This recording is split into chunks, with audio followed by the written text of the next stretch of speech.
des araignées qui vivent dans les arbres. Elles ont de longues pattes et quand elles meurent, leurs pattes se replient et de la moisissure pousse autour de leurs pattes mortes de l'araignée. En fait, la banane vient de pattes d'araignée moisies. J'ai répondu, vous vous moquez de moi, c'est juste pour prendre ma banane, car c'est la dernière. Ils ont dit, non, on ne ment pas. Tu n'as qu'à couper la banane en deux et tu verras les taches noires qui sont les restes des pattes. Je n'ai pas mangé de banane pendant 3 ans après cela. Il m'avait menti. Est-ce qu'on vous a déjà fait avaler un mensonge? Je n'aurais pas cru à ce mensonge si je n'avais pas eu un peu de vérité derrière. Si vous voulez faire croire un mensonge, vous n'avez qu'à le mélanger à une sorte de vérité. Personne n'avalera un mensonge comme cela. Donc il mélange deux choses ensemble. C'est ce qui se fait encore pour tuer les rats. Vous ne présenterez pas à un rat un bol de poison, du fluorine de fer. Au fait, on en trouve aussi dans les pâtes dentifrice. Si vous voulez tuer un rat, vous lui donnez un bol de bonne nourriture. Savez-vous que 99,995% du poison pour rat, c'est de la bonne nourriture, mélangé à un tout petit peu de poison. Le rat ne sait pas que c'est empoisonné.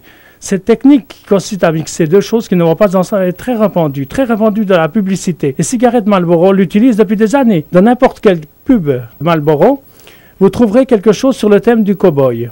Quel est le lien entre fumer une Marlboro et des cow-boys? Tous les cow-boys fument-ils Marlboro? Non. Devez-vous fumer Marlboro pour être un cow-boy? Non.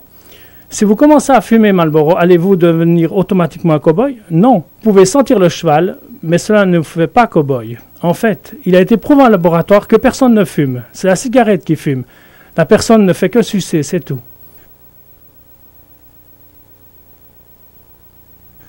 C'est du lavage de cerveau. Si vous fumez Marlboro, vous êtes John Wayne. C'est une image qui prend place dans votre esprit. Cela n'existe pas. C'est du lavage de cerveau. La même chose est utilisée pour vendre de la bière. Personne dans son bon sens n'achèterait de la bière. Alors la bière est mélangée au sport. Vous avez toujours un grand footballeur avec une bière en main. Il dit, buvez ceci et vous serez un bon joueur de foot. Pas vrai? Vous buvez ce truc et vous la changez en patates ramollies. Plus tard, vous deviendrez un hamburger sur l'autoroute. Il n'y a pas de lien entre l'alcool et le sport. Mais si vous répétez le mensonge assez longtemps, assez fort et assez souvent, les gens finiront par croire. Beaucoup pensent que l'alcool marche avec le sport. Ils ont subi un lavage de cerveau. Un garçon me disait, « Comment ça, monsieur Ovind, vous n'aimez pas la bière ?» J'ai répondu, « Je n'ai jamais goûté. » Pas une seule goutte de toute ma vie. J'ai 45 ans et jamais goûté. Comment savez-vous que vous n'aimez pas si vous n'avez jamais goûté? Dites donc, c'est une brillante façon de vivre. Avez-vous jamais posé la tête sous une semis? Comment savez-vous que vous n'aimez pas si vous n'essayez pas?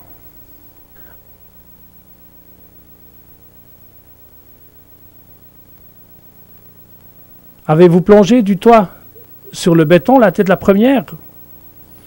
Comment savez-vous que vous n'aimez pas si vous n'essayez pas?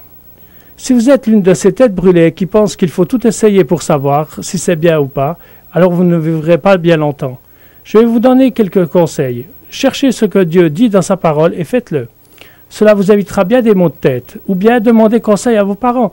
Partout où j'ai voyagé, j'ai fait la découverte que tous les parents étaient plus âgés que leurs enfants.